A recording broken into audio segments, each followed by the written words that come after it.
The time of the gentleman has expired. I've asked you politely to let me go beyond my time, and you let other people go beyond their time, but not to Tom Homan. He don't get me go beyond his time. Mr. Homan, we have approved an agreement between the Republicans and the Democrats with the ranking member. We increased the time of one member of Congress who was interrupted by a protest. That is done with the approval of the ranking member. Please respect the chair's authority. I respect the chair's authority, but the chair... Mr. Homan! You work for me. I'm a taxpayer.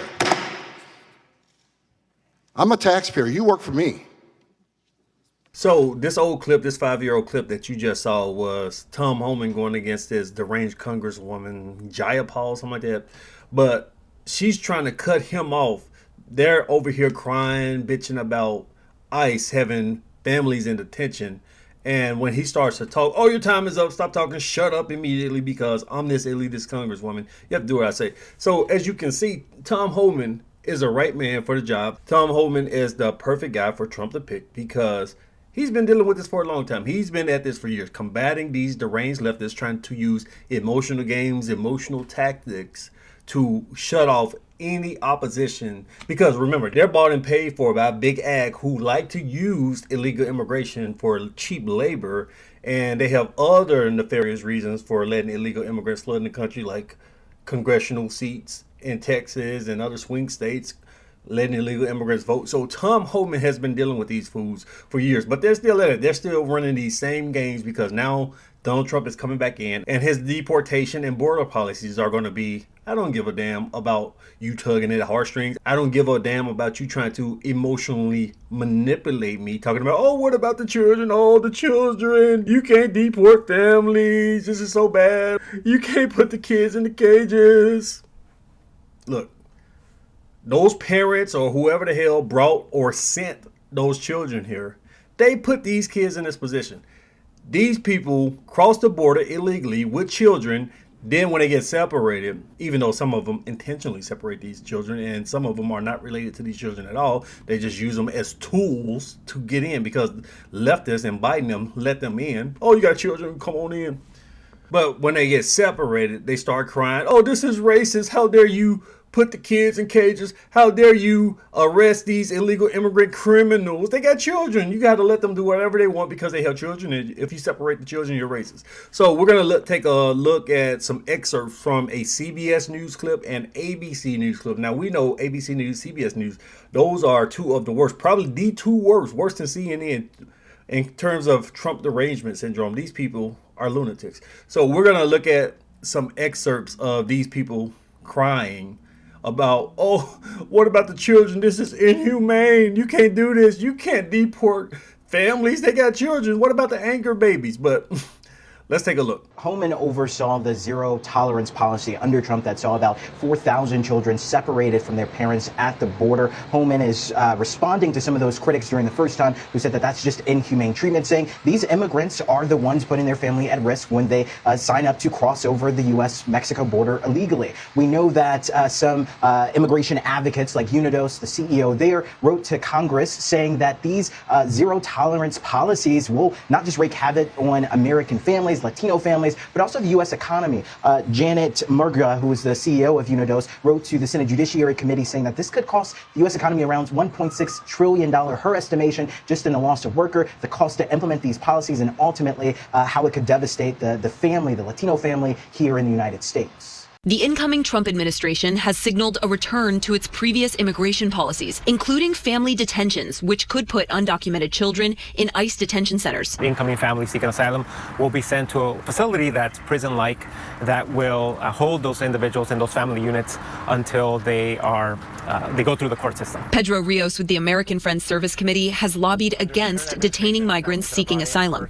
Rios says asylum seekers are treated poorly in these facilities, and children could be traumatized by the process of being detained. When people are fleeing harm, the United States has a responsibility to ensure that they are treating people humanely. This works, man. This is very effective. This works on millions of Americans because they watch stuff like this and they say, okay, so they came here pregnant, they had a baby.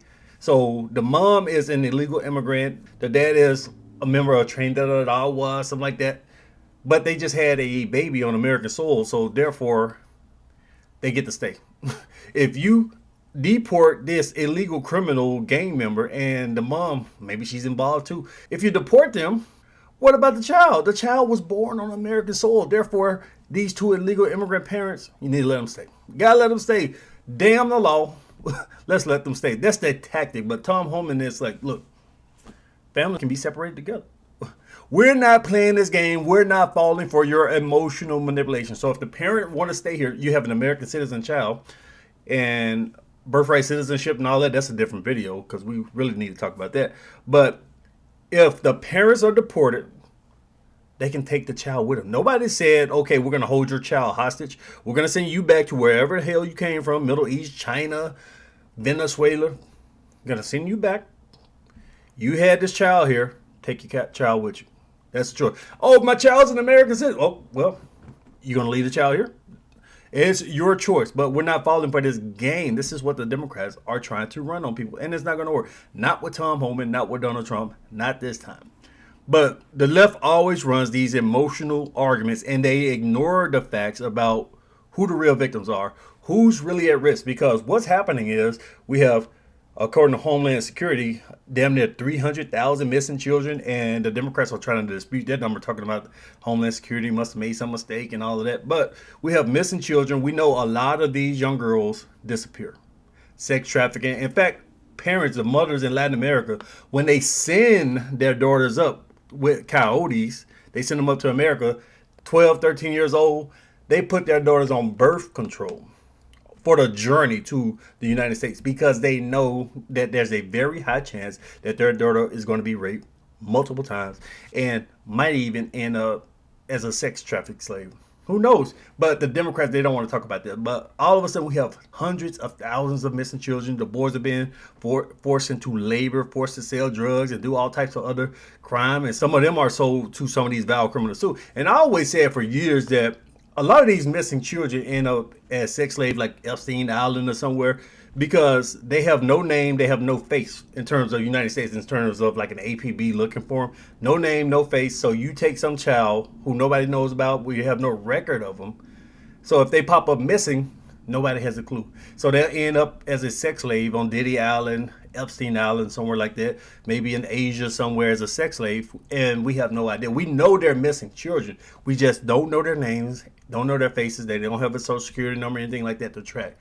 But this is what's going on. These are the people at risk. And also at risk, we have hundreds of thousands, I think well over 100,000 Americans die every year from fentanyl overdose. And we got all types of crime, gang wars, stuff going on like that.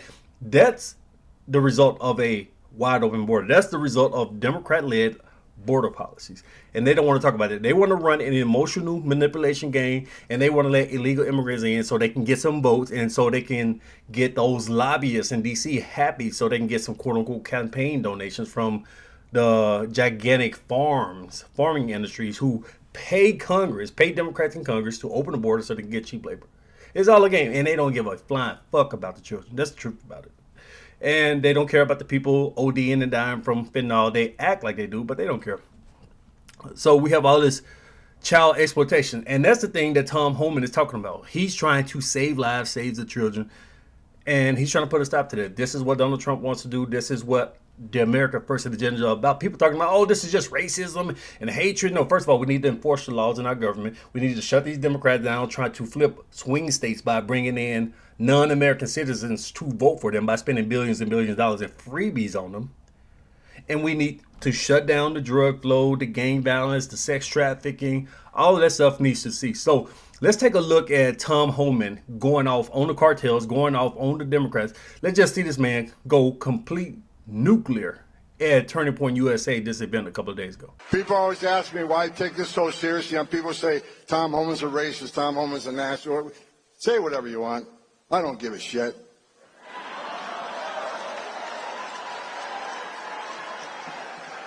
Why do I care? I care because I stood in the back of a tractor trailer in 19 dead aliens that suffocated and baked to death, including a 5-year-old little boy that died in his father's arms. Throughout my career, I've seen tragedies, I've held dying children. I've seen dead aliens on the trail. I've talked to little girls as young as 9 years old that were raped multiple times by criminal cartels. They're animals. When you look into a little girl's eyes, 9 years old, and who had adults take everything innocent and pure from her, you look in those eyes, and those eyes have no life in them. Her life will never be the same. That's what pisses me off, because President Trump had us locked down.